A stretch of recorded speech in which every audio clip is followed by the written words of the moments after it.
Purgatory, the in-between state. Purgatory is a concept primarily associated with Catholicism and some other Christian traditions. It refers to an intermediate state where souls undergo purification before entering heaven. This belief suggests that not everyone who dies is immediately ready to enter heaven. Some souls need to be cleansed of their sins first. In purgatory, souls are thought to experience a form of spiritual suffering or purification, which helps them atone for their imperfections. This process allows them to eventually reach a state of grace, making them worthy of eternal happiness in heaven. The duration and nature of this purification are believed to vary, depending on the soul's earthly actions and sins. The concept of purgatory is supported by Catholic doctrine, which draws from scriptural and theological sources. It's mentioned in books like Sue Maccabees in the Old Testament and has been developed through church teachings and traditions. Catholic theologians, such as St. Augustine and St. Thomas Aquinas, have elaborated on the nature and purpose of purgatory, emphasizing its role as a merciful preparation for the ultimate union with God. For many, purgatory represents a hopeful vision of the afterlife, where even those who are not yet perfect have the opportunity for redemption and eventual entry into heaven. It contrasts with the more final and binary views of heaven and hell, offering a more nuanced perspective on the journey after death. Simulation theory. Life as a digital creation. It's a simulation, isn't it? Simulation. Theory proposes that our entire universe might be a sophisticated computer simulation created by a more advanced civilization. Picture it like a video game where every detail of our world, from the stars in the sky to the thoughts in our minds, is coded and controlled by someone else. This theory is based on the idea that if technology continues to advance, future civilizations might be able to create incredibly realistic simulations of entire worlds. In this scenario, our reality might just be one of many simulations running on a supercomputer. Some philosophers and scientists, like Nick Bostrom, argue that it's possible we are living in such a simulation right now. The implications of this theory are profound. It suggests that our entire existence could be a highly advanced virtual experience, raising questions about the nature of reality and our place in it. If true, it could mean that the boundaries of our universe are not physical, but digital, controlled by an unknown programmer or entity. Nothingness, the concept of absolute emptiness. Nothingness, in the context of the afterlife, refers to the idea that death leads to a state of complete and utter non-existence. According to this belief, when a person dies, their consciousness ceases to exist, and they experience no sensation, awareness, or continuity. This concept is often linked to atheistic and agnostic viewpoints, which reject the notion of an afterlife or any form of continued existence. For those who embrace this perspective, death is seen as the end of personal experience and awareness. They believe that just as there was no consciousness before birth, there will be none after death. Philosophers like Jean-Paul Sartre and Albert Camus have explored the implications of nothingness. Sartre, for instance, considered the idea of nothingness as central to human freedom and existential angst. Camus, on the other hand, saw the awareness of life's ultimate meaninglessness as a challenge to find personal meaning and value in the face of absurdity. While religions and spiritual traditions often offer different visions of the afterlife, the notion of nothingness provides a stark contrast. It prompts deep reflections on the nature of existence, the finality of death, and the limits of human understanding. For some, accepting nothingness is a way to confront and cope with the inevitability of death, finding comfort in the idea that there is no suffering or consciousness after life ends. Heaven and hell, the afterlife divisions. Heaven and hell are classic concepts found in many religions, representing the ultimate destinations of the soul after death. These ideas often reflect the moral beliefs of different cultures about what happens to us when we die. Heaven is commonly seen as a paradise or a state of eternal bliss, where people who have lived virtuous lives are rewarded. It's often depicted as a place of peace, joy, and closeness to a divine being. For example, Christianity describes heaven as being in the presence of God, where believers enjoy everlasting happiness. Hell, on the other hand, is usually depicted as a place of punishment and suffering for those who have led immoral lives. It's often portrayed as a realm of torment and separation from the divine. In Islam, hell is described as a place of intense fire and anguish for those who have committed grave sins. These concepts serve as moral guides, encouraging people to lead good lives and adhere to religious teachings. They also reflect deep-seated human concerns about justice and the afterlife, showing how different cultures and religions interpret the consequences of our actions in life. Cryonics, the hope of future revival. Cryonics is the practice of preserving individuals who have died from medical causes by cooling their bodies to extremely low temperatures, with the hope that future medical technology will allow them to be revived and treated. This process begins shortly after legal death is declared. The body is cooled and then placed in a cryogenic storage chamber filled with liquid nitrogen at temperatures around -196 degrees Celsius, -320 degrees Fahrenheit. The aim is to halt the decay of cells and tissues, giving scientists time to develop advanced medical treatments that could potentially restore life. Proponents of cryonics believe it offers a chance for a future where today's incurable diseases can be cured and people can be brought back to life in a healthier state. They argue that while it may seem like science fiction now, advancements in medical science could make revival possible. Critics, however, question the feasibility of this process. They point out the challenges of reviving cells and tissues after being preserved for long periods, and the potential damage caused by the freezing and thawing processes. Many scientists view cryonics as speculative and not yet proven, arguing that the technology to revive a cryonically preserved body does not currently exist. Cryonics raises profound questions about life, death, and the possibility of extending human existence beyond its natural limits. It taps into a deep-seated desire to conquer mortality and see what the future holds. Reincarnation, the cycle of rebirth. Reincarnation is the belief that after death, the soul is reborn into a new body. This cycle of birth, death, and rebirth is a fundamental concept in several major religions and philosophies. In Hinduism, reincarnation, or samsara, is driven by karma, the principle that our actions in this life will affect our future lives. Hindus believe that the soul, or Atman, undergoes countless rebirths until it achieves spiritual enlightenment and reunites with the divine essence, Brahman. This final liberation is called Moksha. Buddhism shares the concept of reincarnation, but with a slightly different twist. Buddhists believe in rebirth rather than a permanent self being reborn. The cycle of reincarnation, or samsara, is influenced by one's actions, karma, and desires. The ultimate goal is to achieve nirvana, a state of liberation from this cycle. In Jainism, reincarnation is also central. Jains believe that the soul is reborn based on accumulated karma, and that liberation, or moksha, comes from eliminating karma and achieving a state of pure consciousness. Reincarnation provides a framework for understanding life's struggles and achievements, offering hope for spiritual growth and a better future.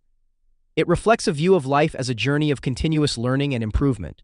Dream theory, death as a never-ending dream. In some belief systems, especially within certain Eastern philosophies, death is not seen as an end, but as a transition to a new state of consciousness, a state akin to an endless dream.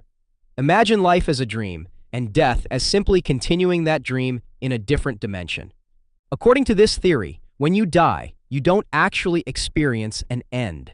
Instead, you simply move from the waking world to a dreamlike state where everything continues seamlessly. Your experiences and consciousness shift to a new reality, similar to how you enter a dream every night. You wouldn't even notice the transition because it feels as natural as falling asleep. This idea suggests that life and death are intertwined in a continuous loop of consciousness, where dying is just like falling asleep and waking up in a new, dreamlike existence. To those who believe in this theory, death isn't a frightening finality, but a peaceful continuation of the subconscious journey. Moksha, the ultimate freedom. Moksha is the ultimate state of liberation in Hindu philosophy, representing freedom from the endless cycle of birth, death, and rebirth. Imagine it as reaching the final level of a cosmic game, where you achieve unity with the divine and escape all earthly struggles. To attain moksha, you need deep spiritual practice and self-discipline. It's like climbing a steep mountain where every step brings you closer to the summit.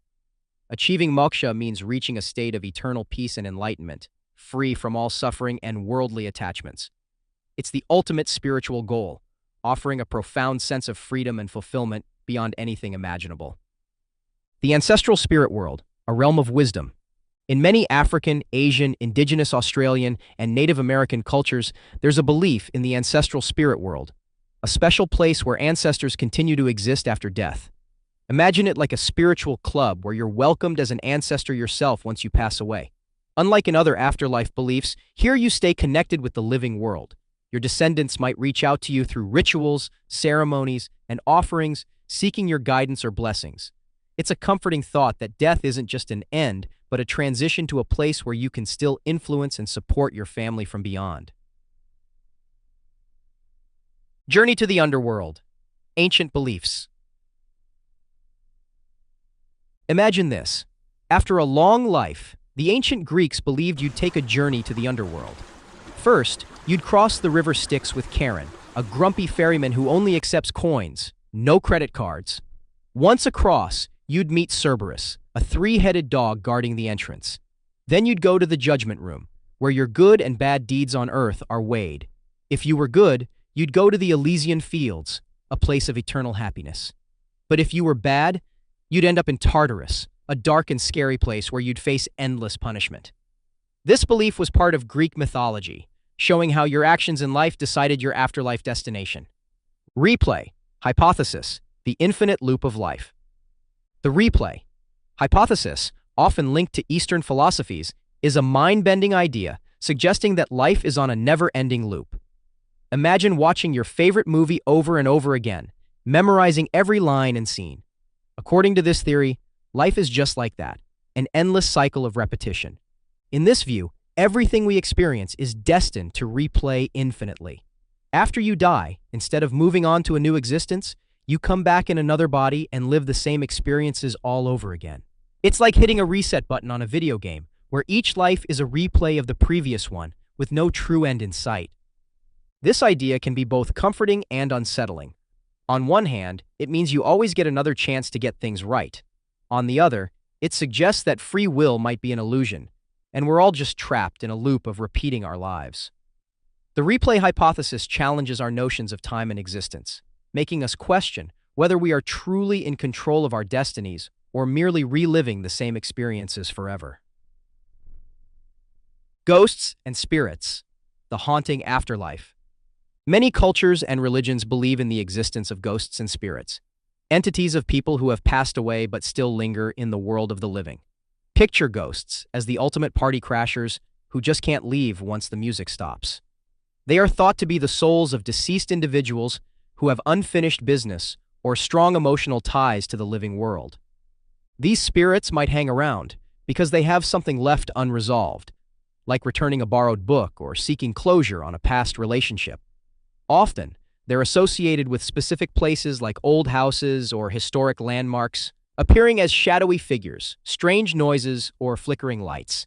Different traditions around the world, from ancient cultures to modern spiritual beliefs, have their own versions of ghosts. In some Asian cultures, ghosts are seen as ancestors who visit to offer guidance or protection.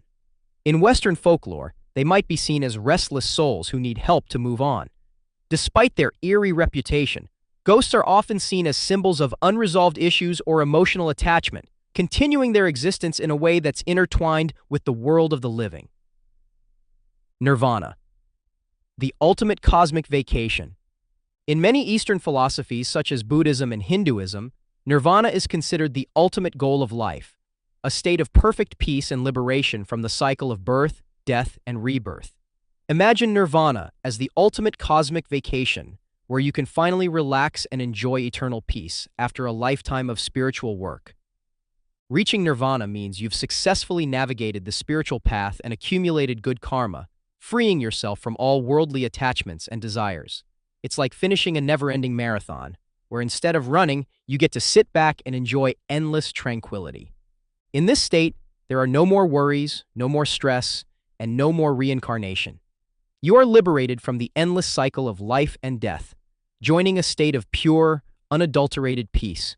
It's like achieving the highest level of spiritual enlightenment, where you merge with the ultimate reality and experience blissful, eternal rest. Parallel universes, infinite lives, infinite possibilities. Imagine you have a cosmic remote control that can change channels to different versions of your life. That's what parallel universes are all about.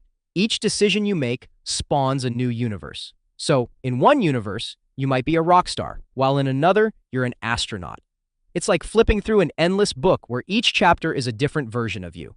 The idea is that every choice you make creates a new path, leading to an infinite number of parallel universes. For instance, if you decided to take a different job or move to a different city, there's a universe where that choice was made. It's the ultimate what-if scenario, where every possibility exists somewhere out there. This concept is popular in various speculative fiction and multiverse theories, suggesting that our universe is just one of countless others, each with its own version of reality. Transcendence, beyond our human limits. Transcendence is the idea that, after death, our consciousness or soul moves beyond the physical realm into a higher state of existence. Imagine shedding your human limitations like a snake sheds its skin and evolving into a more advanced form of being. In this view, the end of physical life isn't truly the end. Instead, it's a transition to a higher level of awareness or existence, often described as an elevated state of consciousness or a union with a universal consciousness. This concept is found in many spiritual and religious traditions. For example, in Hinduism and Buddhism, it's connected to the idea of achieving enlightenment or merging with the divine essence. Transcendence suggests that our spiritual journey continues in a realm far beyond our current understanding, where we can achieve ultimate peace and enlightenment.